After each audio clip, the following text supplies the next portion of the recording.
একদিন ঘরের ভিতরে ঢুকিয়া দেখে কোরআন শরীফকে দেখা যায় না। এইবারে বিবিকে ডাক দিয়ে বলে, বিবি, এখানে একটা কোরআন মাজিদ ফুরকানে হামিদ ছিল, এই কোরআন কোথায়? তখন তার বিবি ডাক দিয়ে বলে, তুমি মুসলমান হয়ে তুমি খ্রিস্ট ধর্ম গ্রহণ করেছো, ইসলাম ধর্ম ত্যাগ করেছো, তুমি কোরআন দিয়ে কি করবা? তোমার তো কোরআনের কোনো প্রয়োজন নাই। এখানে পরিত্যক্ত কোরআনকে দেইকা আমি ঘরের ভিতরে রাখি নাই, আমি তোমার কোরআনকে ডাস্টবিনে ফেলে দিয়েছি। ইমান জাগা নিয়ে কণ্ঠে জুড়ে বলেন নাউজুবিল্লাহ। যে মাত্র বলল তোমার পরিত্যক্ত কোরআনকে ডাস্টবিনে ফেলে দিয়েছি, আল্লাহর বান্দা চিল্লায়ে উঠিয়ে বলল, এটা কেমন কথা, কোরআনকে ডাস্টবিনে ফেলে দিয়েছো? আল্লাহর বান্দা দৌড় দিয়া সেই ডাস্টবিনকে অন্বেষণ করতে লাগলো। ডাস্টবিন সকালবেলা কোরআন ফেলে দিয়েছে, একবারে নিচে পড়ে গেছে। ডাস্টবিনের ভিতরে ঢুকিয়া সেই ময়লাগুলো তন্ন তন্ন কইরা খুঁজাইয়া নিচে দেখি কোরআনটা পরিত্যক্ত। সেই কোরআনটাকে ধরলো, মুসার পরে চুমু খাইল। ঘরের ভিতর আসিয়া বলে, প্রাণের বিবি, সুন্দরী চেহারা দেইকা তোমাকে জীবন সঙ্গিনী করেছিলাম, কিন্তু কোরআন অন্তরের মধ্যেই ছিল, কোরআনের ভালোবাসা ত্যাগ করতে পারি নাই। প্রতিদিন কোরআনের দিকে তাকাইয়া চোখের পানি ছেড়ে দিয়ে কেঁদে দিয়েছি। ও প্রাণের বিবি, সারা জন্মের মতো তুমি এখানে থাকো, আজকে তোমার থেকে চিরদিনের জন্য বিদায় নিয়ে কোরআনকে বক্ষে ধারণ কইরা জনমের মতো তোমার কাছ থেকে উড়াল দিলাম। আওয়াজ দিয়া কোন সুবহানাল্লাহ। নিহায়াত কাবিল ইহতিরাম, বৃহত্তর নিহায় তাহিরিয়া এবং হাফিজিয়া মাদ্রাসার উদ্যোগে আয়োজিত আজকের এই আজিম উশান ওয়াজ মাহফিলের মুহতারাম সদরে ইজলাস, উপস্থিত জাতির রাহবার, জাতির নেতৃত্ব দানকারী হযরত উলামায়ে কেরাম, ভবিষ্যৎ কাফেলার কান্ডারি সম্মানিত তালাবায়ে ইজাম, আমার অত্যন্ত শ্রদ্ধা, ভালোবাসা, আবেগ, অনুভূতির প্রতীক সম্মানিত মুরব্বিয়ানে কেরাম এবং হৃদয়ের আবেগ উজাড় করা ভালোবাসার প্রতীক কলিজার টুকরা সম্মানিত যুবক ভাইরা এবং লাইভে যুক্ত আছেন বৃহত্তর নিহায় প্রবাসী সংগঠনের রেমিটেন্স যোদ্ধারা। বিশেষ করে শুরুতেই স্মরণ করতে হচ্ছে, গত কয়েক মাস আগে সেই প্রতিষ্ঠাতা সদস্য জনাব মুহিবুর রহমান তকবগে একজন যুবক ভাই আমাদের কাছ থেকে বিদায় নিয়েছেন, ইহকাল ত্যাগ করেছেন।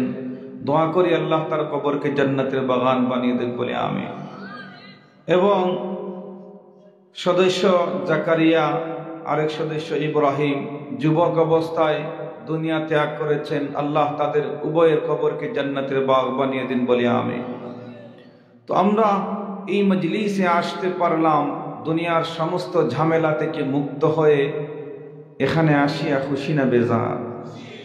জবান খুলে বলি খুশি না বেজার? খুশি। এই ধরনের মাহফিলে যে কেউ আসতে চাইলেও পারে না, আল্লাহর হুকুম লাগে। আল্লাহর হুকুম ছাড়া কেউ আসতে পারে না। এইটা হলো বরকতের মজলিস, রহমতের মজলিস, মাগফিরাতের মজলিস। এই মজলিসে তারাই আসে যাকে আল্লাহ রাব্বুল আলামিন কবুল এবং মঞ্জুর করেন। এই জন্য আমরা এখানে আসি, আবারও বলি খুশি না বেজার? যদি খুশি হয়ে থাকি তাইলে রব্বে করিমের দরবারে শুকর গুজার হয়ে উচ্চ কণ্ঠে বলি আলহামদুলিল্লাহ। আর একটু আওয়াজ দিয়ে বলি আলহামদুলিল্লাহ। আলোচনা লম্বা চূড়া হবে না, দীর্ঘ হবে না। অবশ্য আমার কর্ণকুহরে এইটুকু পৌঁছেছে, ইন্তেজামিয়া কমিটির কাছে আবদার এসেছে যে আমাকে 2 বার বয়ানে দেওয়ার জন্য। এই ভালোবাসা, এই মহব্বত, এটা আল্লাহর জন্য না আর কারোর জন্য? আল্লাহর জন্য। আর আসলেই নিহায়, বৃহত্তর নিহায়, এটা হলো আমার আবেগের জায়গা, মায়ার জায়গা, ভালোবাসার জায়গা। মাইক্রোফোন সামনে নিয়ে যখন কথা বলার পুরোপুরি অভ্যস্ত হয় নাই, তখন থেকে এই এলাকার আভাল বৃদ্ধ বনিতা সবাই আমাকে হৃদয়ের গভীর থেকে মহব্বত করেন। এই জন্য অন্যান্য প্রোগ্রামে না গেলে ওই ধরনের মাহফিলতে আমি না আসলে আমার মনে মানে না। গত কয়েকদিন আগে বাজার মসজিদের উদ্যোগে মাহফিল হয়েছিল। বিশিষ্ট ব্যবসায়ী, আমার অত্যন্ত মহব্বতের বড় ভাই হারিস উদ্দিন সাহেব এবং কমর উদ্দিন, তারা বলছেন বয়ান করেন অথবা না করেন আসতে হবে। আমি অসুস্থতা নিয়ে হাজির হয়েছি, আলহামদুলিল্লাহ প্রায় ঘন্টাখানিক বয়ান করেছি। আজকেই 4টি মাহফিল ছিল, 3টা মাহফিলে 3 জন হুজুরকে বদলা দিছি, আর এই মাহফিল পেন্ডিংয়ে রাখছি। কোনো মতে যদি সুযোগ হয় তাইলে একটাবার দোয়া নেওয়ার জন্য আসব। যেহেতু আল্লাহর উপর ভরসা করে আপনার সামনে হাজির হয়ে গেছি, দোয়া করবেন আমার তেলাওয়াতকৃত আয়াতের এবং হাদিসের আলোকে যেন কিছু মুজাকারা আপনাদের সামনে করতে পারি। আল্লাহ সেই তৌফিকটুকু দান করুন, বলি আমিন। আর একটু জবান খুলে বলি আমিন। কোরআন মজিদ ফুরকান হামিদ, এটা আল্লাহর কালাম। এই কোরআন মজিদ ফুরকান হামিদের অধিকারী আমরা বনতে পেরেছি, এই নিয়ামত পেয়েছি, এতে আমরা খুশি না বেজার? কোরআন শরীফ পড়লে সওয়াব হয় না গুনাহ হয়? জবান খুলে বলেন, সওয়াব হয় না গুনাহ হয়? ওয়াইদা তুলিয়াত আলাইহিম আয়াতুহু যাদাতুহুম ঈমানা।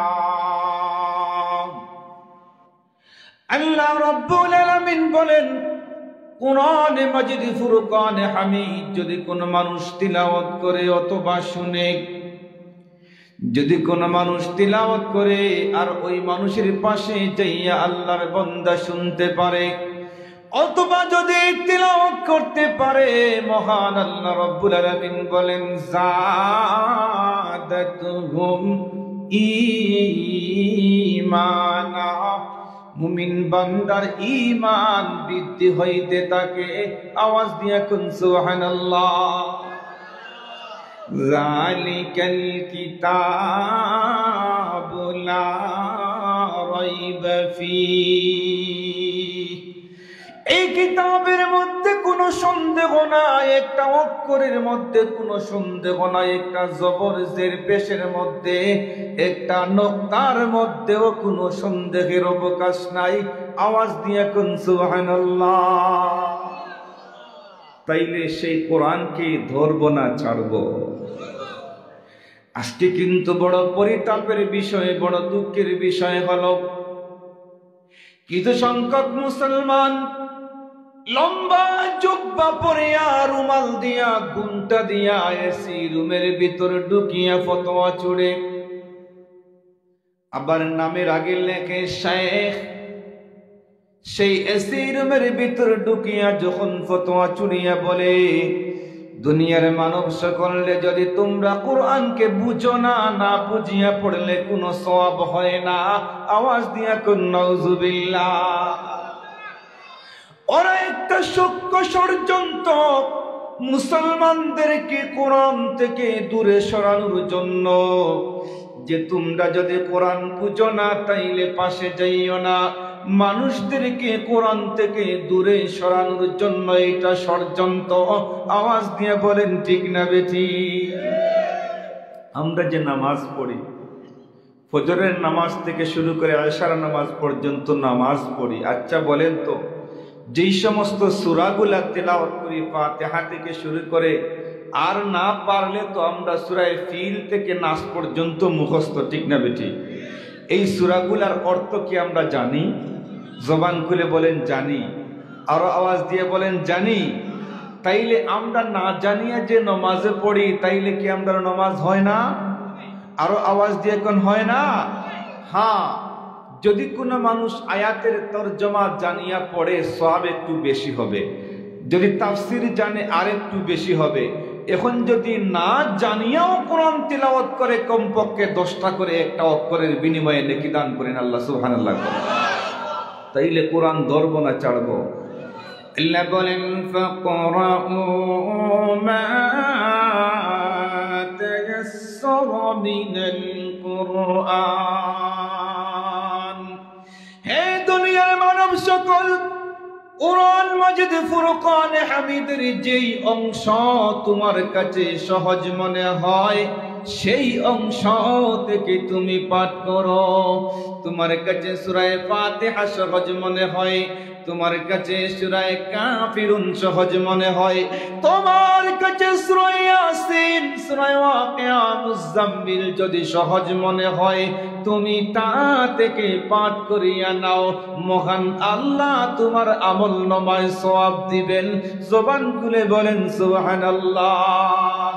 আমি আরেকটা মেসেজ দিতে চাই, যেই সমস্ত ভাইরা আপনারা কোরআন মাজিদ দেখিয়া তিলাওয়াত করতে পারেন না, ওযু করবেন, ওযু পয়রা কোরআনকে ধরবেন, দরিয়া চুমু খাইবেন, কোরআন মাজিদ খুলবেন, চোখের পানি ছেড়ে দিয়ে কান্নাকাটি করবেন আর বলবেন, আল্লাহ যদিও কোরআন পড়তে পারি না, মৌলা গো কোরআনের ভিতরেই যা বলেছো সব সত্য বলেছো। এইভাবে যদি আপনি করে থাকেন, নবী রাহমাতুল্লাহ আলাইহি বলেন, মহান আল্লাহ আপনার আমল নামায় সওয়াব দিবেন। জবান খুলে বলেন সুবহানাল্লাহ। যারা বলে কোরআন না বুঝলে পড়ার দরকার নাই, ওরা আসলে দাজ্জালের ছেলা। কথা বলেন ঠিক না বেটি? আমরা বলি শুধু না বুঝলে পড়লে যে না, এমনটা নয়। আমরা বুঝি, আমরা মানি, কোরআন শরীফকে দেখলেও সব, মুহাব্বতের নজরে তাকাইলেও সব। কথা বলেন ঠিক না বেটি? একটা দৃষ্টান্ত দেই, প্রায় মাহফিলে অনেক সময় দিয়ে থাকি আমি।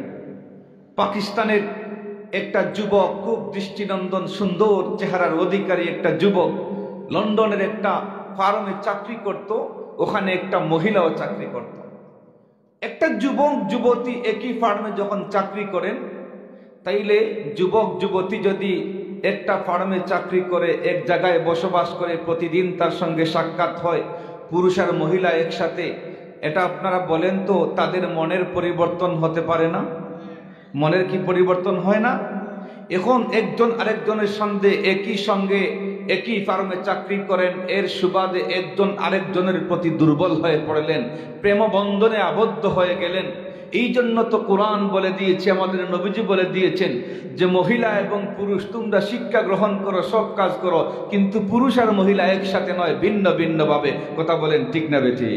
এই জন্য আমাদের বোনেরা, আমাদের মায়েরা, এই শিক্ষা গ্রহণের দরকার আছে, জাগতিক শিক্ষার প্রয়োজন আছে, জেনারেল শিক্ষার প্রয়োজন আছে।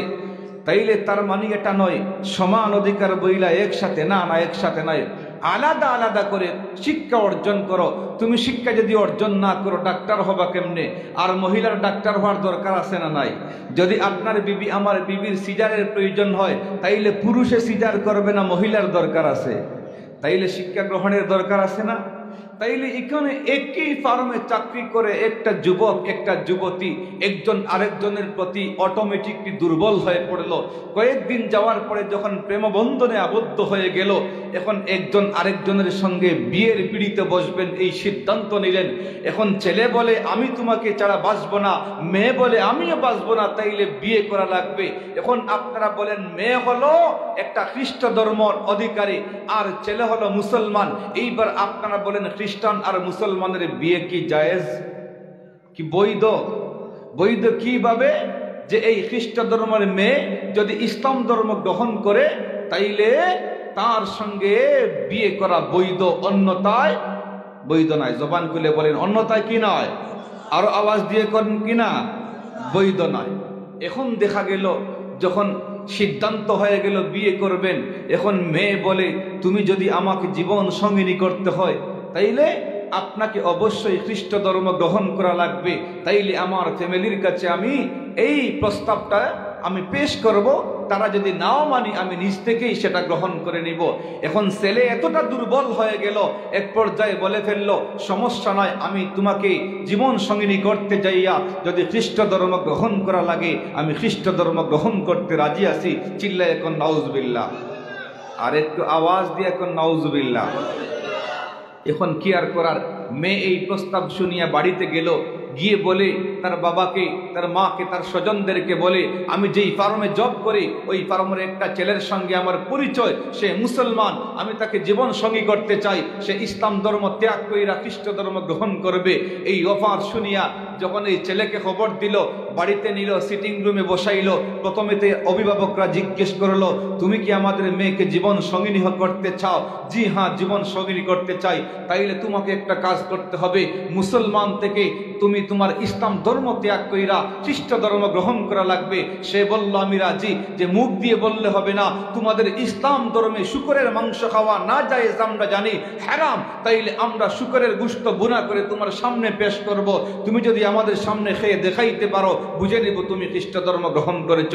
সে এতটা দুর্বল হয়ে গেল, শুকরের মাংস খাইতে বাধ্য হয়ে গেল। চিল্লায়ে কোন নাউজুবিল্লাহ।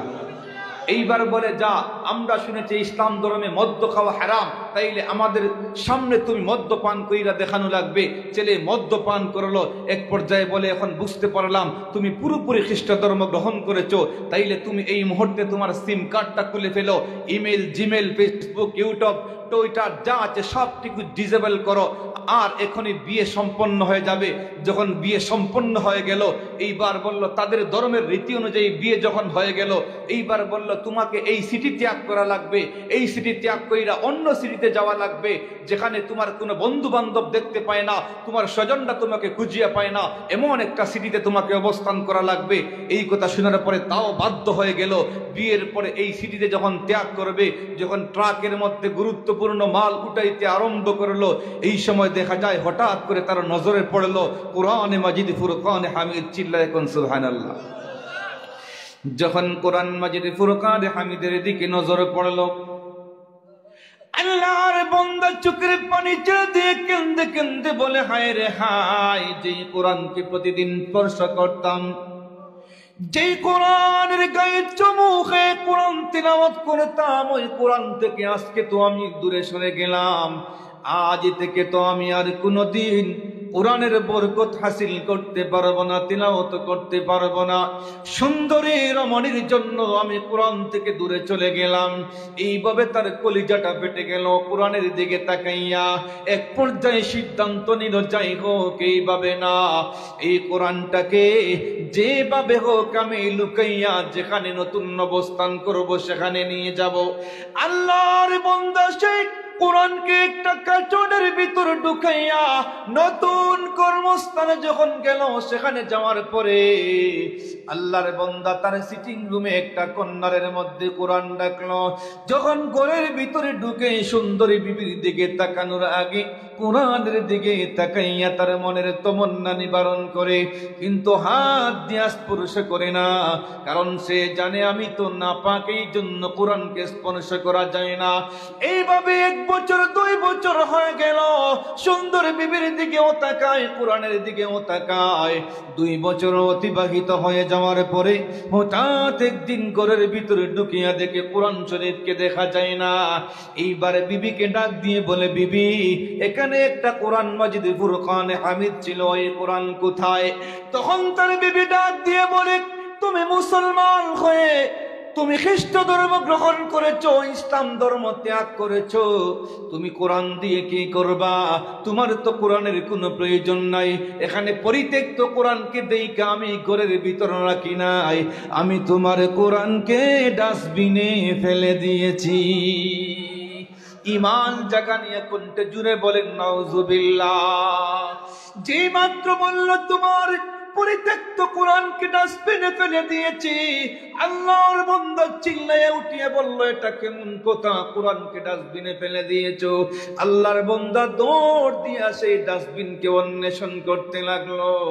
ডাস্টবিন সকালবেলা কোরআন ফেলে দিয়েছে, একবারে নিচে পড়ে গেছে। ডাস্টবিনের ভিতরে ঢুকিয়া সেই ময়লাগুলো তন্ন তন্ন কইরা খুঁজাইয়া নিচে দেখি কোরআনটা পরিত্যক্ত। সেই কোরআনটাকে ধরলো, মুসার পরে চুমু খাইল। ঘরের ভিতর আসিয়া বলে, প্রাণের বিবি, সুন্দরী চেহারা দেইকা তোমাকে জীবন সঙ্গিনী করেছিলাম, কিন্তু কোরআন অন্তরের মধ্যেই ছিল, কোরআনের ভালোবাসা ত্যাগ করতে পারি নাই। প্রতিদিন কোরআনের দিকে তাকাইয়া চোখের পানি ছেড়ে দিয়ে কেঁদে দিয়েছি। ও প্রাণের বিবি, সারা জন্মের মতো তুমি এখানে থাকো, আজকে তোমার থেকে চিরদিনের জন্য বিদায় নিয়ে কোরআনকে বক্ষে ধারণ কইরা জনমের মতো তোমার কাছ থেকে উড়াল দিলাম। আওয়াজ দিয়া কোন সুবহানাল্লাহ, আরো আওয়াজ দিয়া কোন সুবহানাল্লাহ। যখন এই কোরআন পক্ষে নিয়ে যখন আগের সিটিতে চলে গেল, যাইতে যাইতে যখন ফজরের সময় হয়ে গেল, মসজিদে যেই পুরাতন মসজিদে আল্লাহর বান্দা নামাজ পড়তো, দেখে ফজরের নামাজ ইমাম সাহেব পড়াইতেছেন, মসজিদের ভিতর ঢুকে না জানে এখনো পবিত্র হয় নাই। ইমাম সাহেব যখন বের হয়ে গেলেন, জিজ্ঞেস করেন 2 বছর থেকে তোমাকে খুঁজাইয়া পাই না, ফোন বন্ধ, সবগুলা বন্ধ, তোমাকে খুঁজাইতেছে। আল্লাহর বান্দা চোখের পানি ছেড়ে দিয়া কান্দিয়া বলে, হুজুর আমার অবস্থাটা এমন হয়ে গেছে, আমাকে অতি জলদি জলদি পবিত্র করুন, মুসলমান বানান। আওয়াজ দিয়া কোন সুবহানাল্লাহ।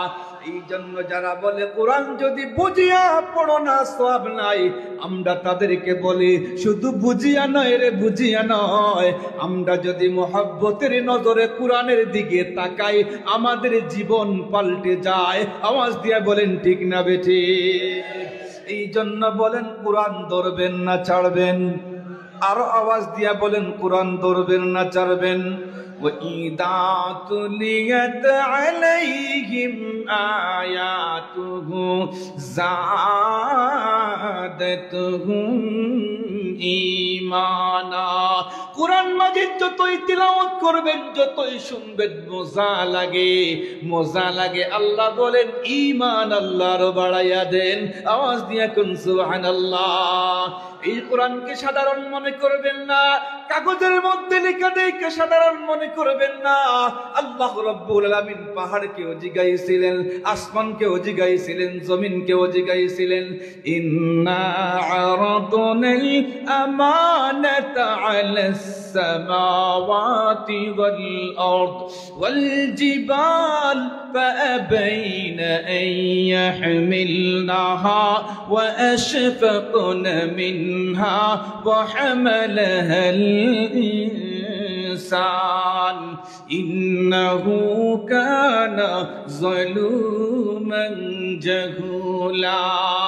আমার আল্লাহ আসমানকে জিজ্ঞাসিলেন, রে আসমান, তুমি কি কোরআনের দায়ভার গ্রহণ করতে পারবে? আসমান চিল্লে বলে, আমার পক্ষে সম্ভব নয়।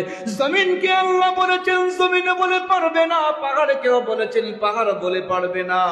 যখন মানুষকে আল্লাহ বললেন, মানুষ বলে আমাদের পক্ষেই সম্ভব। আওয়াজ দিয়ে কোন সুবহানাল্লাহ। আল্লাহ মায়া কইরা একটা গালি দিয়া বলেন, ইন্নাহু কানা যালুমান জাহুলা। ও জালিমের দল, জাহিলের দল, কিভাবে বললে রে এটা দায়ভার দহন করা সম্ভব?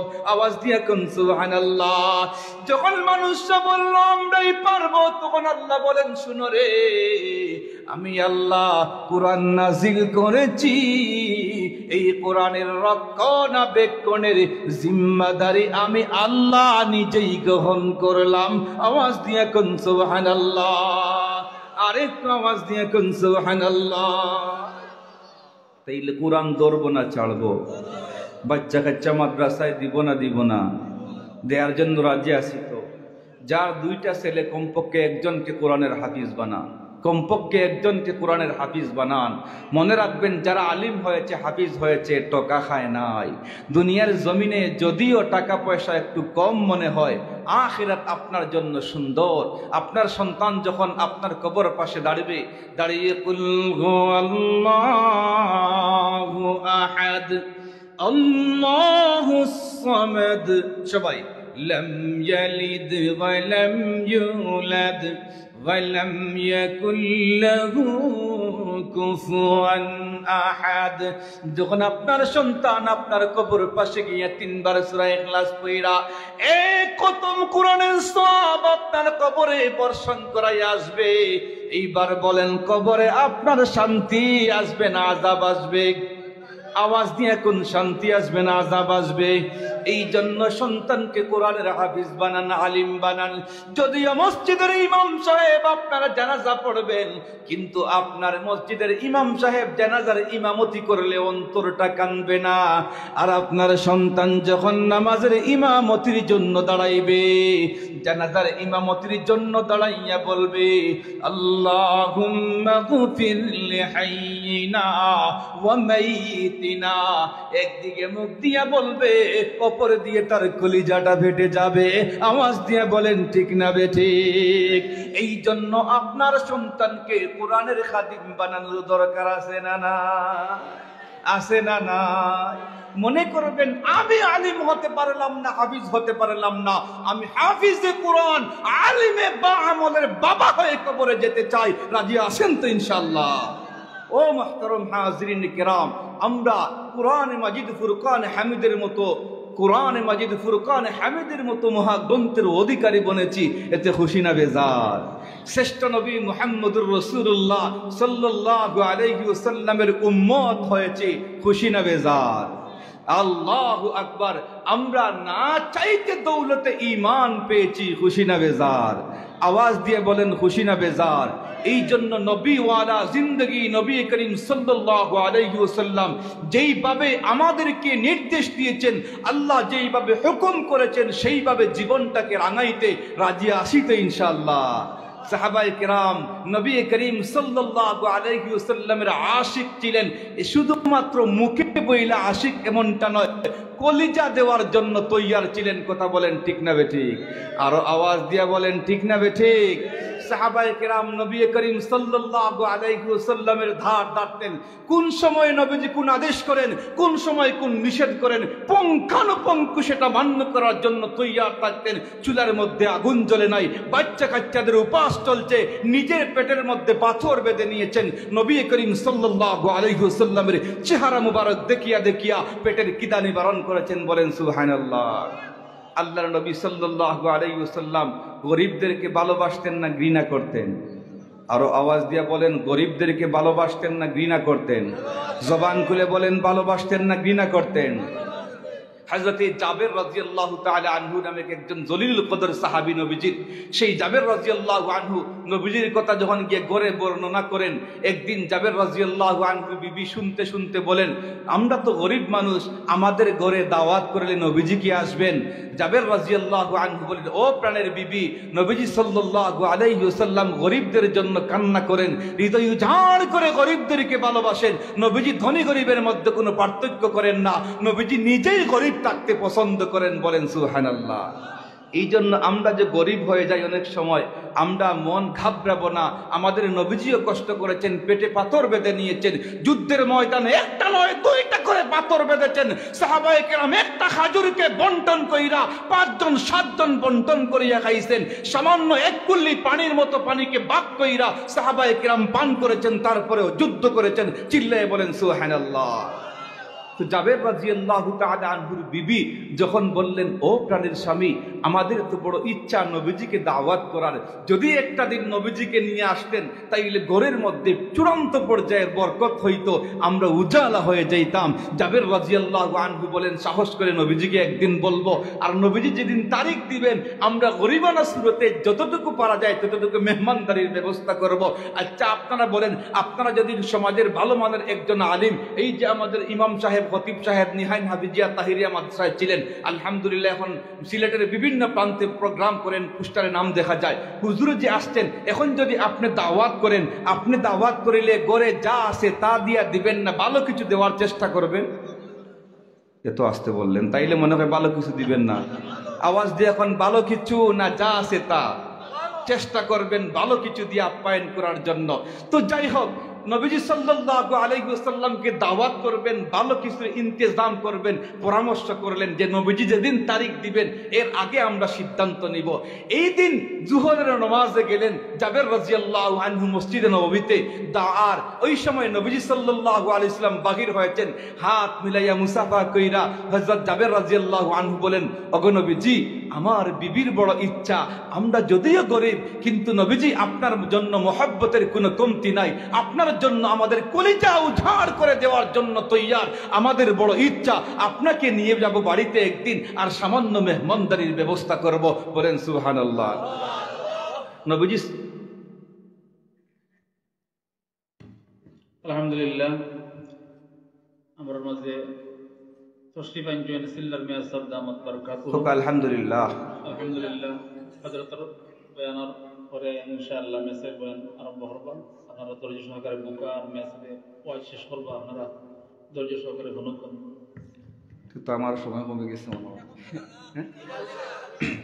হযরত জাবের রাদিয়াল্লাহু তাআলা আনহু নবীজিকে যখন বললেন, ওগো নবীজি, ওগো নবীজি, আমার বিবি এবং আমার বড় ইচ্ছা আপনার জন্য মেহমানদারি করার জন্য, আপনি যদি পারমিশন দেন, একটা তারিখ দিতেন, তাইলে আমরা একটু ইন্তজাম করতাম।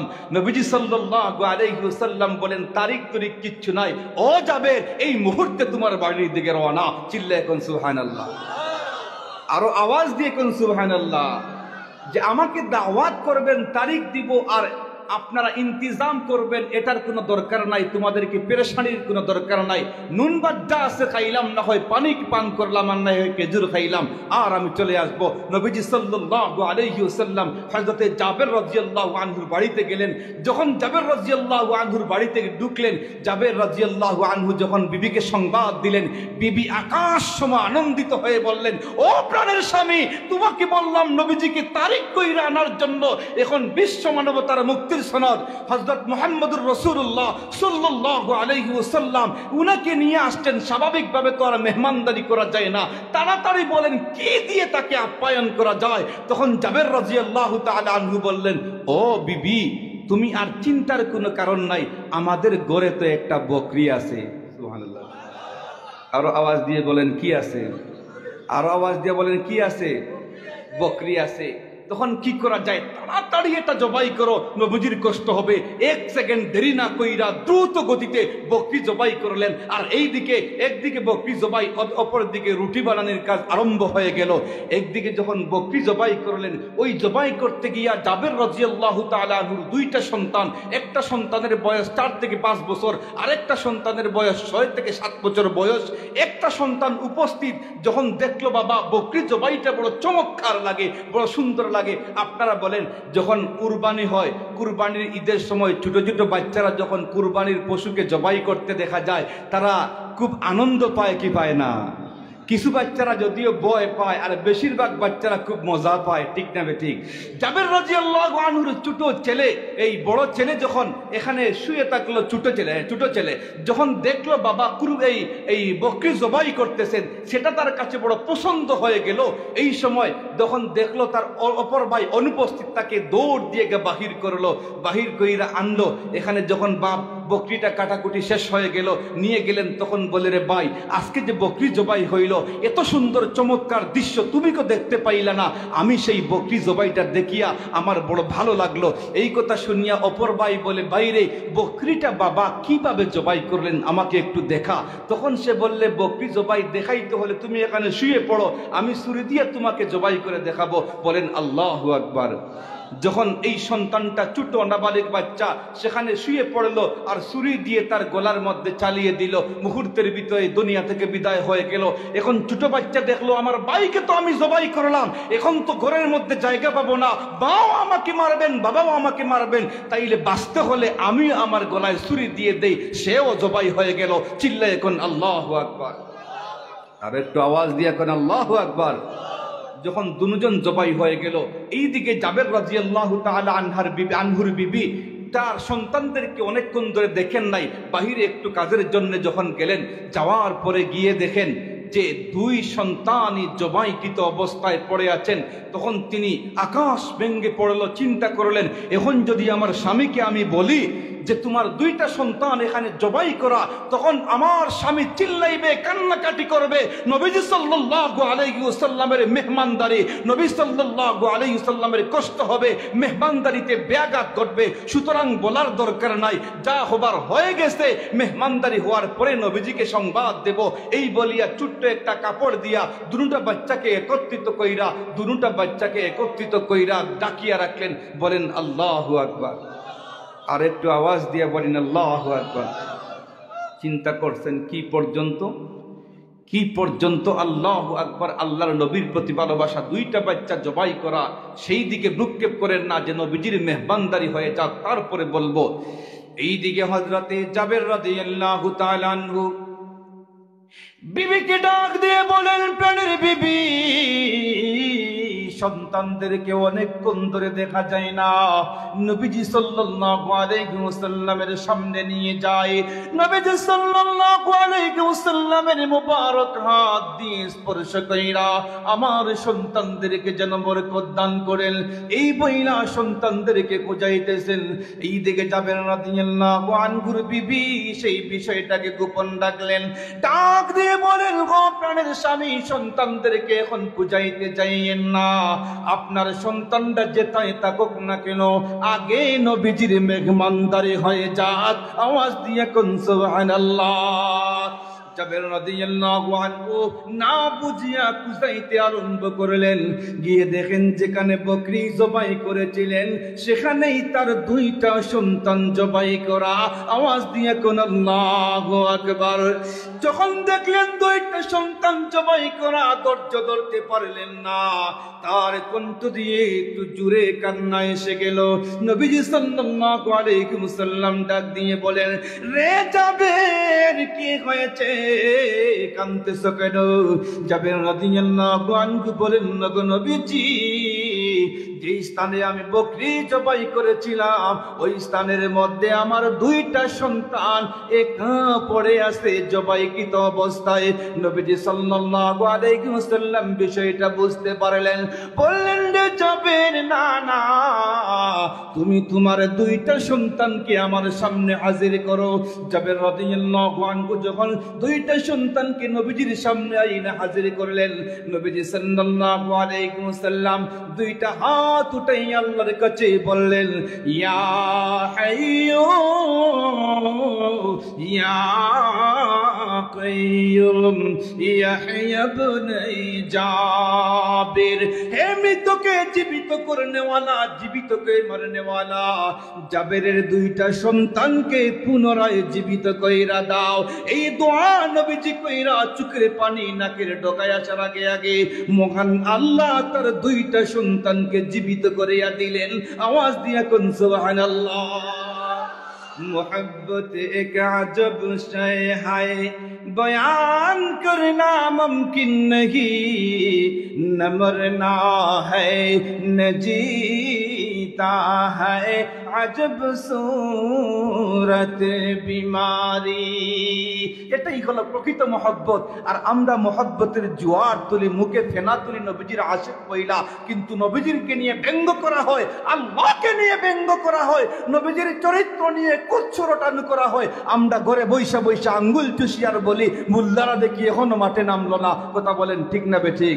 নবীজির ইজ্জত রক্ষার জন্য মুল্লাদের দায়িত্ব নয়, প্রত্যেকটা মুসলমানের দায়িত্ব হলো নবীজির ইজ্জত রক্ষার জন্য জান নিয়ে মাঠে নামা। কথা বলেন ঠিক না বেঠিক? তাইলে আজকে থেকে এইটা আর বলবেন না যে নবীজির ইজ্জত নিয়ে ব্যঙ্গ করা হচ্ছে, আল্লাহকে নিয়ে কটূক্তি করা হচ্ছে, ইসলামকে অবমাননা করা হচ্ছে। এই দায়িত্বটা মুল্লাদের, এমনটা নয়। মুল্লারা হয়তো এই মেসেজ দিতে পারেন, বাটের নেতৃত্ব দিতে পারেন, কিন্তু আপনার শরীরের মধ্যে যদি ন্যূনতম ঈমান তাইকে থাকে, তাইলে আপনাকেও ময়দানে নামা দরকার আছে না নাই? আওয়াজ দিয়ে কোন আছে না নাই? এই জন্য রাজি আছেন তো ইনশাআল্লাহ? আর একটু আওয়াজ দিয়ে এখন রাজি আছেন তো ইনশাআল্লাহ? আল্লাহ সেই তৌফিকটুকু দান করুন, বলি আমিন। সিল্লার মেসাব দামাত বরকাতুহুল আলিয়া আমাদের জন্য বিশাল বড় একটা রহমত। আমাদের আকাবির শূন্য হয়ে যাচ্ছে, বুজুর্গ শূন্য হয়ে যাচ্ছে। সুতরাং সিল্লার মেসাব দামাত বরকাতুহুল আলিয়া তশরিফ আনছেন, আলহামদুলিল্লাহ। আপনারা খুশি না বেজার? এই মাহফিলে বরকতই বলি নইব না, বুজুর্গ পাড়া পড়লে বরকত হয় না ক্ষতি হয়। এই জন্য সবাই তশরিফ রাখবা, আর লম্বা চূড়া করার সুযোগ নাই, রাত অনেক হয়ে গেছে। এতটুকু আলোচনা করলাম, এইটুকুর উপর আল্লাহ আমল করার তৌফিক দান করুন বলে আমিন। এখন আরো কয়েকটা মিনিট আপনার কাছ থেকে সময় চাইয়া নিতাম, চাইরাম আপনারা রাজি আছেন ইনশাআল্লাহ? নাই লেখান কইলে হইতো না, ওয়াদা করুক আতুলুকা, সবে আতুলুকা। আরো কয়েকটা মিনিট বইবা নেই আপনারা ইনশাআল্লাহ। হাত তুলছেন তো? আল্লাহ রব্বুল আলামিন সেই সমস্ত হাতগুলারে কবুলের মঞ্জুর করুক, হোকা আমিন। আল্লাহ যেন যেই সমস্ত বায়কলে হাত উঠাইছেন কিয়ামতের কঠিন ময়দানে যেন আল্লাহ রব্বুল আলামিন আরশের ছায়ায় জায়গা দেখুক, আমিন। প্রথম নম্বরে মাদ্রাসায়